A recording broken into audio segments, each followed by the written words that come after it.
Building a good edtech solution that can attract students, keep them continuously engaged is not really easy. It requires a good mix of engaging content, good UI, UX, a healthy mix of interaction with teachers, experts, etc. So it's a tough ask.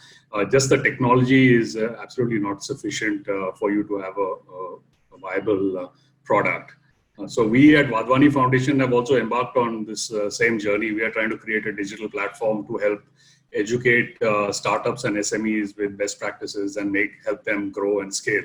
So, I could really relate to the applications that came in. So it was really refreshing to actually see the kind of applications that came in from all over India. So I think we got applications from 36 cities and 14 states. And the solutions also were very varied. We had solutions for marketplaces, platforms, management solutions, content for different audiences and genres. I particularly like that, many applicants had identified lacunae in the current system and they had provided some innovative solutions in areas such as, soft skill development, industry linkages, and creating early interest in fields like AI and ML and even music. There was a case where we had someone who had come up with a tech solution to promote music. So that's amazing. So we're really pleased to see so many applications coming in from all various kind of ideas that came in. We are also pleased to see a lot of applications that came in where it was primarily very inclusive in the way the technology was developed. So to ensure that there's a wider reach across all economic strata and all modes of access. So that I think when you have that kind of thinking into building your product, by itself you're making sure that your product is available on different forms of access and media. So that was great. On the other hand, we also saw some very specific solutions for underserved market needs, such as there was one where there was a solution for children with learning disabilities. So very heartening to see a wide range and a good mix of all kinds of applications that came in. So congratulations to each and every one of the applications. The jury really enjoyed going through each and every one of these applications and learning about your business models. Kerala Startup Mission actually had put together a very good format to ensure the sufficient amount of information is available to the jurors to make sure that they can make a good decision in deciding which were the winners for this awards.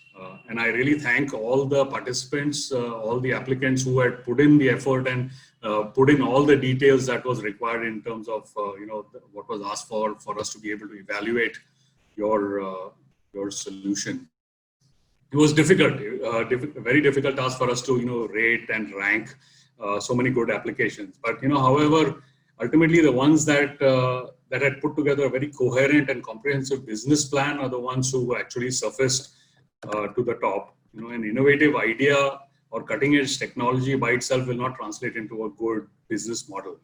It will have very little chance of success unless you clearly identify, what is the need in the market, who is your target market, and you package your entire solution to be very appealing to the intended customer.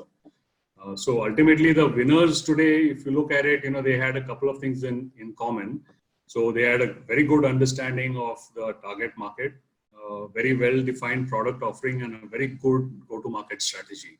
And then finally, last but not the least, the experience and capable leadership team is, what we also look at, because ultimately they are the ones who are able to take it out to the market and make a success out of it. So a few of the other things that I'd just like to mention, at least, the things that I look at when I evaluate these business plans is there a very structured and scalable business model? Dr. Saji also mentioned scalability. I think that's most important because we're leveraging technology to be able to significantly amplify what you can do and what is not possible in an offline mode. So, have you kind of thought about that and built that into your product? That's important. The quality of content, of course, because at the end of the day, if the content is not good or the faculty or the teachers who are part of this whole solution is not good enough, then, that kind of takes away from the entire solution that you're offering. We saw a lot of applicants who had given good idea of what the traction is so far, given names of marquee customers, testimonials. I think all that helps to build the case that these guys really have a good product.